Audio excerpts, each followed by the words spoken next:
Marceau. Le soir. Avec Marceau et Laurence. Radio X. Mais où est Christian Page? C'est ce qu'on fait, c'est ce qu'on se fait poser comme question sur le live à radiox.com. Exceptionnellement, ce mercredi, Christian Page avait des choses un peu plus importantes à faire. Que nous. Hein? Donc, il a dit, écoutez, vous autres, je vais être là à 20h41, ça vous va dessus? Il est là, Christian Page, salut! Salut Yannick. Salut Laurence. Salut! Qu'est-ce que tu penses des libéraux, toi? Je pense que pour utiliser une expression que tu as utilisée, je pense que tu vas faire chier. Moi tout faire. Non, mais effectivement, moi je suis très apolitique, là, mais c'est sûr que même si on est apolitique, comme on dit, si tu t'occupes pas de la politique, elle va s'occuper de toi. Là. Ouais, c'est exactement ce qui arrive là. Ouais, c'est ça. Moi, je dois avouer là que ce qui m'a fait, tu sais, on dirait que chaque semaine, c'est toujours un peu un discours très méprisant de la part du premier ministre. On a toujours l'impression c'est un peu comme s'il nous prenait pour des enfants. Puis là, c'est toujours un peu un discours un peu méprisant, paternel, mais en même temps, vous comprenez pas. Nous autres, on l'a l'affaire, puis pas vous autres. Fait que posez pas trop de questions. Puis on est toujours dans le champ, l'écouter parler. Puis écoute, le truc de Bombardier, je sais pas. Bon, j'ai entendu que toi, ta cible favorite, c'est le maire Labombe, là. Mais ici, à Montréal, écoute, le truc des subventions données à Bombardier, puis tout ça, écoute, il a fallu que les gens descendent dans la rue. C'est ça qui est aberrant. Ces gens-là sont déconnectés de la réalité, là.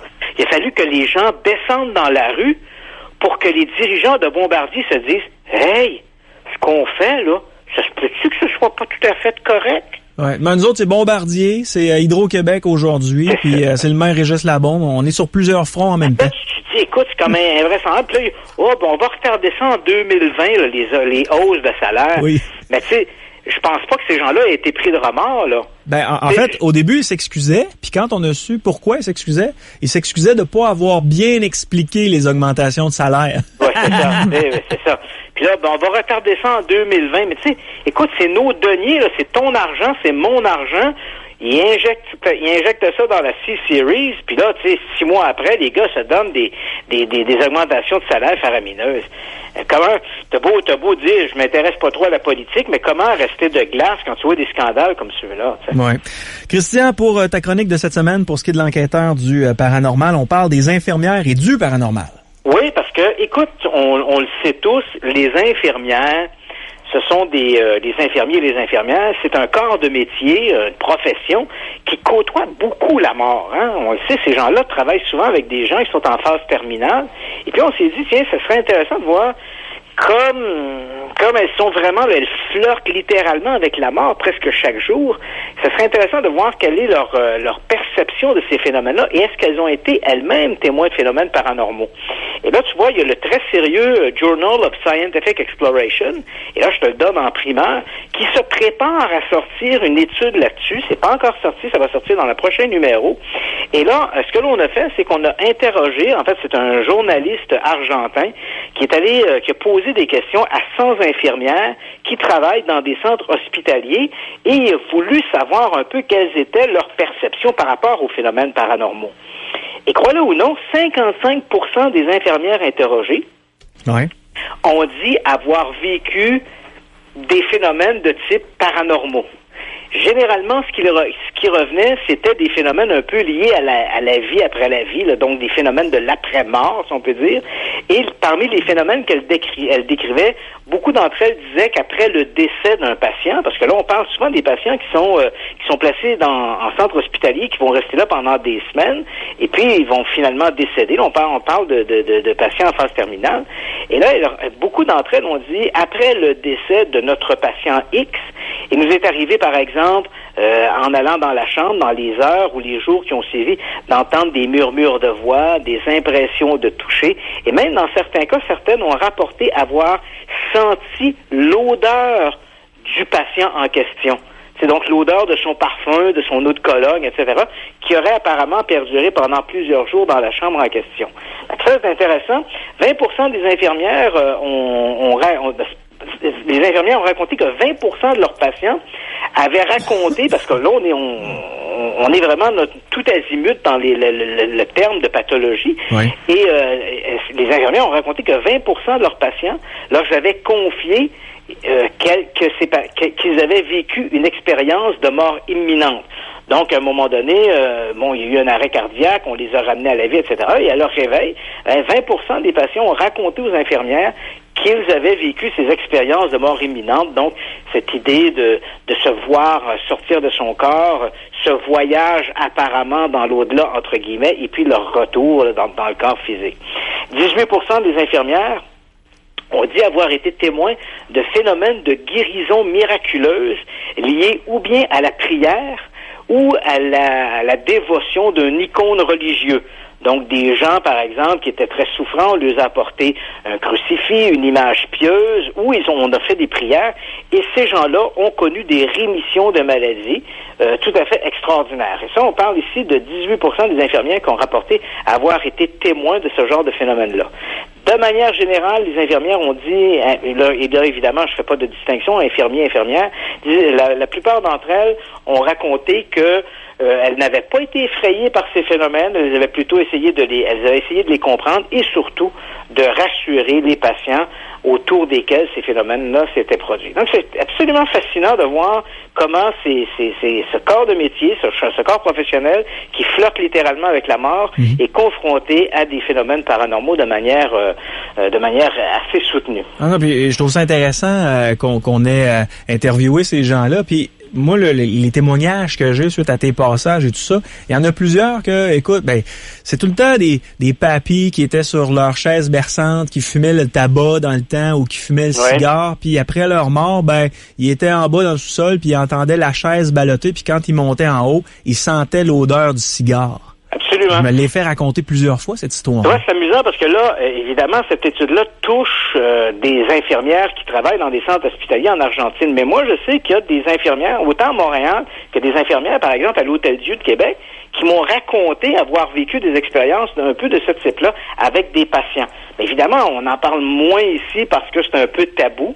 Mais il semble que je serais curieux de voir dans les centres hospitaliers du Québec combien d'infirmiers ou d'infirmières ont été témoins de phénomènes paranormaux. C'est intéressant de faire cette étude-là essentiellement pour pouvoir avoir des données comparatives. T'sais. On parle de la chasse au Bigfoot maintenant. Ouais, ça c'est assez amusant parce que tu vas voir quelque part, ça me donne raison. J'allais dire malheureusement, ça me donne raison. Écoute, je te replace dans le contexte. C'est il y a quelques jours une publication de l'Oregon, un quotidien de l'Oregon, le News Tribune, a rapporté une entrevue avec un certain Scott Violet. Et le type, c'est un résident de Baker City. Ça se trouve là juste au pied des Blue Mountains en Oregon. Et là, le type, qui est un diplômé en art, 54 ans, le type se consacre depuis quelques années à la chasse au Bigfoot. Et là, il dit qu'au cours de l'été, il va monter une équipe et qu'il va se lancer là, dans les Blue Mountains, espérant apporter des preuves de l'existence de la fameuse créature. Évidemment, pour cette traque-là, notre bonhomme en question aura plus qu'une pelle puis un bâton. Là. Il va mettre à contribution des drones. Il veut également utiliser des fusils à fléchettes qu'il a spécialement modifiés pour pouvoir tirer des dards soporifiques. Bon, et tout le reste. Donc, c'est la grosse affaire. Ce qui m'a attiré, moi, dans cette histoire-là, c'est quand je lisais cet article-là, tu me diras, c'est rien de plus que ce qui est souvent rapporté. C'est pas le premier à se lancer dans une traque au Bigfoot. Mais ce qui m'a accroché là-dedans, Yannick, c'est qu'à un moment donné, dans l'entrevue, le type dit, je veux que la science reconnaisse l'existence de la créature. Et là, d'un même souffle, il ajoute que les preuves sont là, mais les scientifiques refusent de les regarder. Et ça m'a fait bondir. Parce que, il y a quelques années, en fait, en 2014, il y a un scientifique d'Oxford, un type qui s'appelle Brian Sykes, qui dirige le département de recherche en ADN. Brian Sykes a dit, à ce moment-là, en 2014, il dit, tiens, c'est curieux, il y a plein de gens qui disent que le Bigfoot existe, que le Yeti existe, que le Sasquatch, en fait, c'est toujours ce même genre de créature un peu hominidée, poilue. Là, au Canada, on l'appelle le Sasquatch, aux États-Unis, c'est le Bigfoot, au Tibet, on l'appelle le Yeti. Et ce Brian Sykes dit, c'est curieux parce qu'il y a plein de gens dans ce milieu-là, ce sont souvent des amateurs qui traquent ces créatures-là, Et ces gens-là ont tous la prétention de détenir des échantillons biologiques qui prouvent l'existence de la créature. Des poils, des excréments, du crachat, des morceaux de chair, toutes sortes de trucs. Alors, ce Brian Sykes, je te le rappelle, directeur du département de recherche en ADN de l'Université Oxford en Angleterre, il a fait parvenir à tous ces gens-là une lettre circulaire disant « Si vous avez des échantillons, envoyez-les au laboratoire et je m'engage comme scientifique à mettre toutes les ressources du laboratoire pour pouvoir analyser ces échantillons. » Les échantillons ont été envoyés et Brian Sykes a reçu à travers des échantillons qui provenaient des 4 coins du monde, il en a reçu 57. Sur les 57 échantillons biologiques, il en a gardé 37 parce qu'il y en avait 20 qui n'étaient pas possible de tirer le moindre ADN viable de ça. Et des 37 échantillons qu'il a analysés, on parle des poils, des excréments, tout ce que tu voudras, de tous ces échantillons-là. D'après toi, là, Yannick, combien il y en a là-dedans qui se sont révélés être ceux d'un hominidé inconnu? 0. 0. Tu sais, comme on dit, là, c'était le moment de vérité.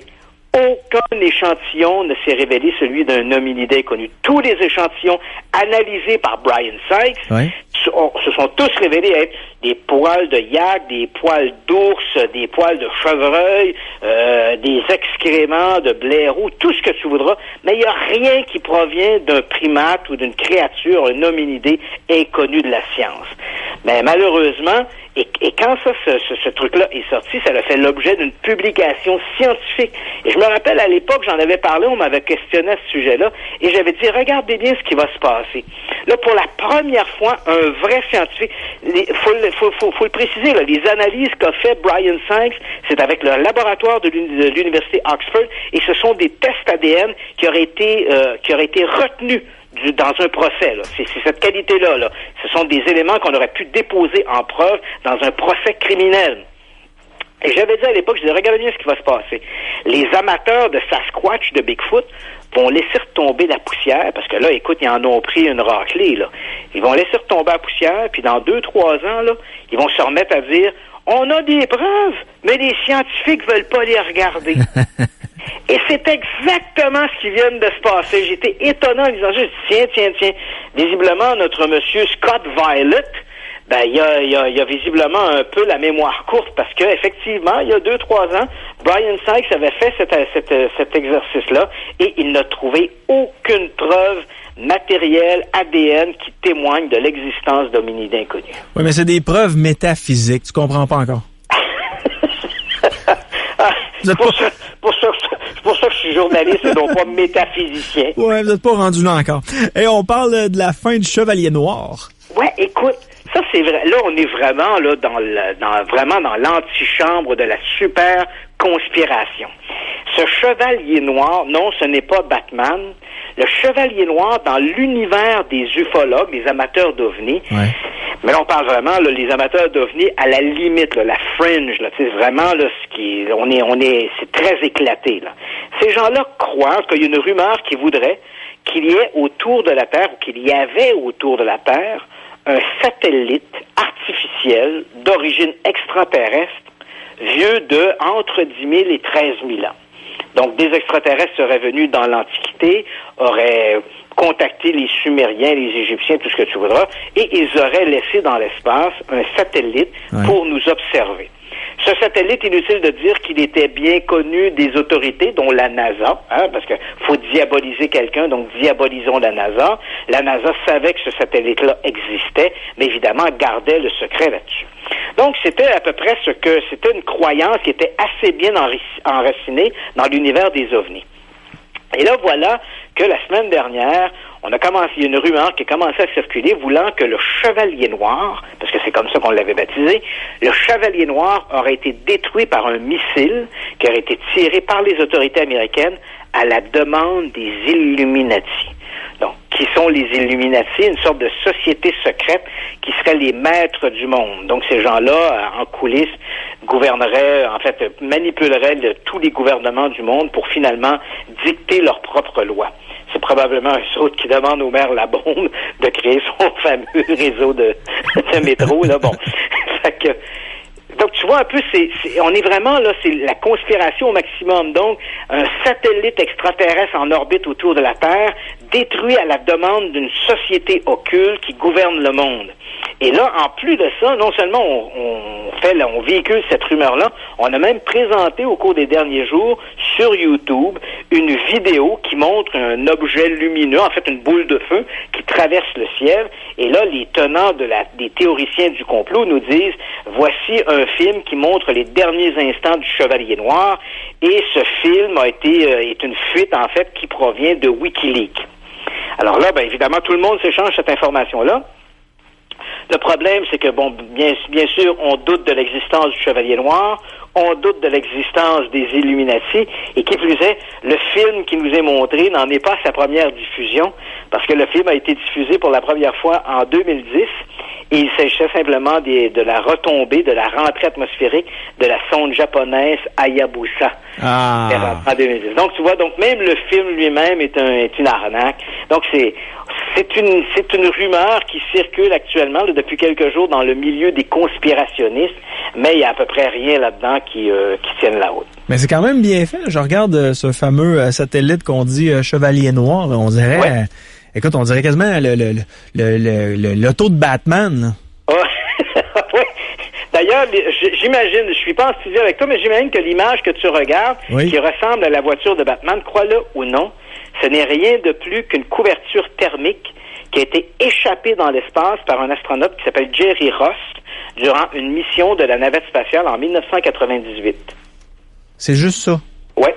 Donc, Jerry Ross il y avait une sortie extravéhiculaire. Ouais. Les couvertures thermiques ressemblent un peu à des chapeaux de sorcière, hein. C'est un peu comme un cercle. C'est circulaire. Et par-dessus ça, il y a une sorte de capote un peu cylindrique. Et durant la manipulation, Jerry Ross en a échappé une. Et c'est pas très gros, hein. Je te dirais que ça a peut-être 1 mètre de diamètre. Et évidemment, elle s'est éloignée de la navette. Il y a des images qui ont été prises. Et comme l'objet se trouve à contre-jour, en tournoyant dans l'espace, ben on a plusieurs photos. Et sur l'une des photos, ben effectivement, on a l'impression qu'il ressemble à la voiture de Batman. Mais crois-moi, quand tu vois le film au complet, tu le vois pivoter, tu le vois tournoyer dans l'espace. C'est bel et bien une couverture thermique qui a été échappée par Jerry Ross. Bon, on invite les gens à aller faire un tour sur YouTube tout à l'heure. Tapez Chevalier Noir, c'est le 3e lien. Là, c'est assez facile à trouver. En terminant, on parle de Patricia Cornwell. Oui, écoute, je voulais revenir là-dessus. Tu sais, moi, les gens me connaissent beaucoup pour mon intérêt, les fantômes, les ovnis, et tout ça. Mais mon intérêt premier dans ce milieu de l'étrange et de l'insolite, ce sont les dossiers historiques. Hein? Qui était Jack l'Éventreur? Qu'est-ce ou quoi était la bête du Gévaudan?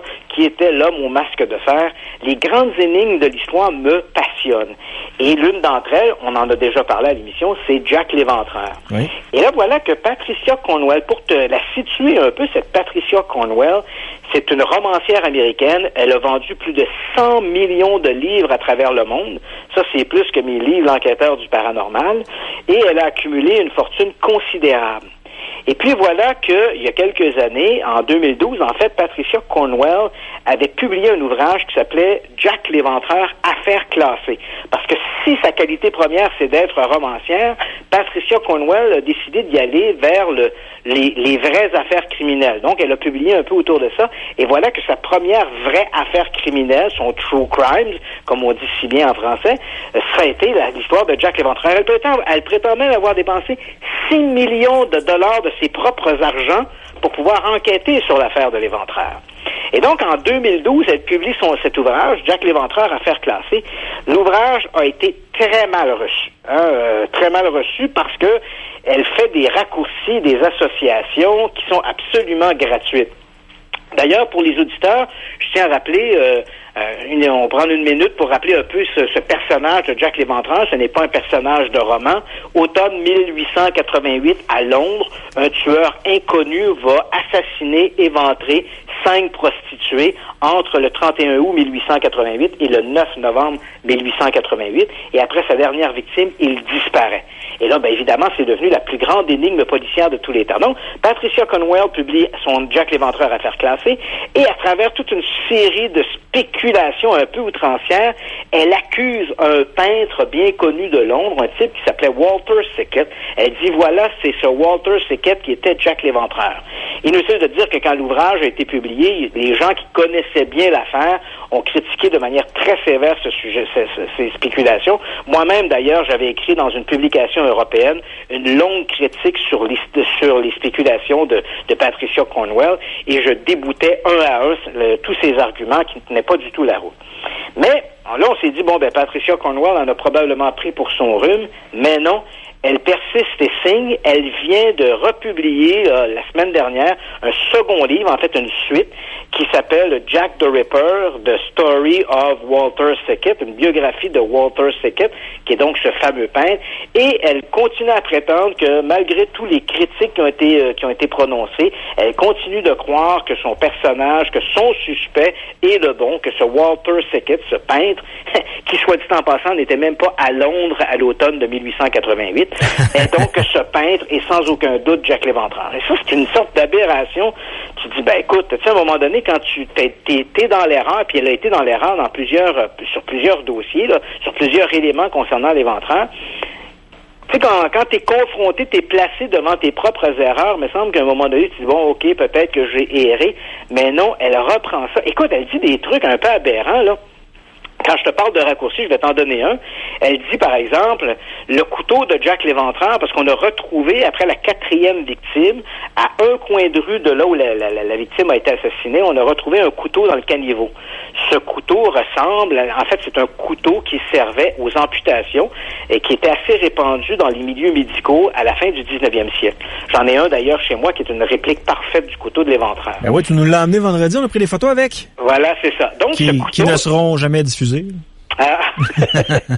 Et ce couteau-là, évidemment, quand on le regarde de façon rapidement, il ressemble un peu à un couteau aussi qu'on pourrait retrouver dans une boulangerie.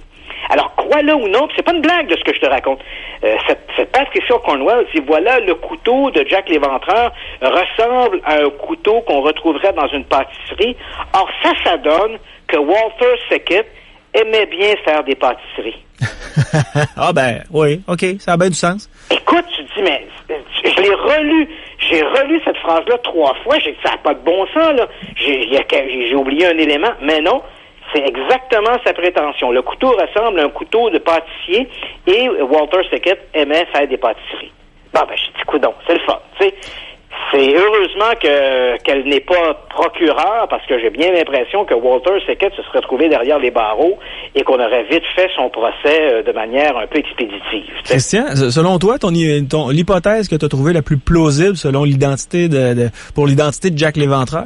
Je te dirais que ça a été une énigme qui m'a fasciné jusqu'à temps que jusqu'au moment où je suis arrivé à la conclusion que Jack l'Éventreur était personne. Quand je dis personne, c'est-à-dire que au moment où on se parle, là, on a à peu près 300 suspects qui ont été proposés pour être Jack l'Éventreur. Le petit-fils de la reine Victoria, Lewis Carroll, le gars qui avait écrit Alice au pays des merveilles, Walter Sickett, ce fameux peintre. On a même à un moment donné Oscar Wilde, le dramaturge irlandais, a été suspecté d'être Jack l'Éventreur par certains auteurs. Donc tu vois, la liste des suspects est très longue. On parle entre 200 et 300 suspects. Moi, j'ai regardé tout ça et je suis arrivé à la conclusion que Jack l'Éventreur est un individu qui vivait dans les quartiers de Whitechapel, les quartiers pauvres de Londres. Ce type-là n'a jamais eu droit... c'est pas un des suspects populaires, là. C'est pas le fils de la reine. C'est un type qui vivait là-bas. Il a assassiné ses femmes et il est mort sans qu'on connaisse son identité et on ne connaîtra jamais son identité. Mais comme on ne veut pas rester avec une énigme insoluble, on aime bien trouver toutes sortes de suspect. Un franc-maçon, le chef de la police, le petit-fils de la reine Victoria. On invente toutes sortes de trucs. Et là, en fait, on applique le principe, je dirais, le principe Colombo. Probablement que beaucoup de nos auditeurs ont vu la série Colombo. Et la série Colombo est toujours basée sur le même principe. L'inspecteur Colombo, qui était interprété par Peter Falk, arrive sur place et dès qu'il voit, en arrivant sur place, il connaît déjà l'identité de l'assassin. Et là, quand tu regardes le film, tout le long du film, il va colliger des éléments qui vont finalement pointer vers ce suspect qu'il a identifié dès le début du film. Ça, c'est bon, ça fait du bon cinéma, mais la réalité n'est pas comme ça. La réalité, c'est que tu dois colliger un ensemble de faits et regarder ces faits-là vers qui ou quoi elles te dirigent. Or, malheureusement, tous les faits colligés sur Jack l'Éventreur ne nous amènent vers aucun suspect. Donc, c'est la porte ouverte à n'importe quoi. Si tu veux croire que c'est le petit-fils de la reine Victoria, ben libre à toi. Si tu veux croire que c'est Walter Sickert, Lewis Carroll, Oscar Wilde, libre à toi. Moi, j'ai même suspecté à un moment donné Elvis Presley d'être l'assassin, mais bon. Tu vois, donc c'est à peu près n'importe quoi. Je suis persuadé que à moins qu'on trouve éventuellement un jour des confessions écrites de Jack l'Éventreur, parce que ça s'est fait. Il y a quelques années, un ouvrage était sorti en disant « Le journal de Jack l'Éventreur » et on avait prétendu que ce document-là était des confessions écrites d'un type qui s'appelait Jack Maybrick et que ce Maybrick reconnaissait qu'il était Jack l'Éventreur. Mais éventuellement, une analyse des documents a démontré qu'il s'agissait d'une fraude. Donc, ce journal de l'Éventreur n'existe pas. Donc, à moins qu'on trouve éventuellement quelque part dans un vieux grenier des documents authentiques où le suspect ou l'individu reconnaîtrait son implication dans les crimes de l'Éventreur, j'ai bien l'impression qu'on ne saura jamais l'identité de l'assassin de Whitechapel. Question intéressante qui vient de rentrer sur Facebook, Christian. Quel est ton film préféré sur Jack l'Éventreur? Moi, il y a un film que j'ai aimé, c'est un film avec Johnny Depp. Je bonne mémoire, je pense que c'était From Hell. Absolument. Donc, dans From Hell, tu vois, on reprend, parce que j'ai mentionné toutes sortes d'hypothèses, c'est sûr que l'hypothèse la plus populaire, ça fait du bon cinéma, ça repose pas sur la réalité, mais une hypothèse qui fait du bon cinéma, c'est l'idée d'impliquer la couronne britannique. Alors, dans From Hell, on reprend une théorie qui est à la mode depuis les années 70, qui voudrait que l'assassin soit en fait une sorte de complot maçonnique orchestré par la couronne britannique pour protéger en fait la couronne, parce qu'on disait que apparemment le petit-fils de la reine Victoria, le duc de Clarence, aurait eu un enfant avec une roturière, une prostituée du East London. Et là, à partir de là, ces gens-là auraient essayé de faire chanter la couronne britannique. La reine aurait chargé une sorte de commando de francs-maçons, une triade franc-maçonnique pour faire disparaître tous les témoins de cette histoire-là. Ça fait du bon cinéma, c'est une histoire de complot, ça implique la couronne britannique, mais dans les faits, quand on regarde l'histoire de Jack l'Éventreur, il n'y a absolument rien qui va dans ce sens-là. Jack l'Éventreur apparaît plutôt comme un tueur opportuniste. C'est un individu désaxé qui arpente les rues du East London la nuit et à un moment donné, des occasions vont se présenter à lui au bon moment, au bon endroit pour lui, au mauvais endroit, au mauvais moment pour la prostituée. Et voilà, en quelques secondes, en quelques minutes, il va assassiner et littéralement dépecer ses victimes. Est-ce que tu as un film qui t'a fait triper? Oui, c'est ça, From Hell. C'est le film que j'ai trouvé le meilleur pour ce qui est de Jack l'Éventreur. Okay. La reproduction du Londres de l'époque, une grande partie des prises de vue ont été tournées à Prague, dans l'ancien Prague, et c'est vrai que la vieille ville de Prague ressemble étrangement à la vieille ville de Londres, parce que les vieux quartiers de Londres n'existent plus. L'endroit où Jack l'Éventreur a commis ses crimes a complètement ou à peu près complètement été détruit durant la Deuxième Guerre mondiale. Il faut se rappeler que les Allemands, à partir de la côte, envoyaient des missiles, des V1 et des V2 sur Londres, et ces missiles sont tombés pour la plupart dans les quartiers du East London qui ont été pratiquement détruits.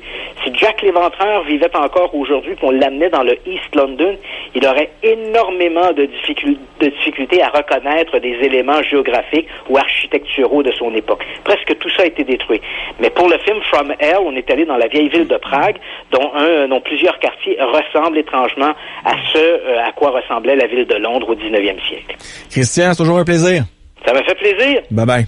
OK, salut. Christian Page, l'enquêteur du paranormal, on lui parle à chaque mercredi. D'ailleurs, si vous voulez entendre une longue chronique de Christian Page où il raconte plein d'histoires super intéressantes, juste aller sur le site internet radiox.com. La semaine passée, c'est-à-dire vendredi, il est venu avec nous autres pendant quoi? 1h30? À peu près. 1h30, puis vous avez aussi la vidéo qui est disponible sur notre page Facebook Marceau Soir. Christian Page, journaliste, chroniqueur, auteur, conférencier, c'est l'enquêteur du paranormal. Allez faire un tour sur son site internet christianpage.ca. Marceau, le soir. Radio X.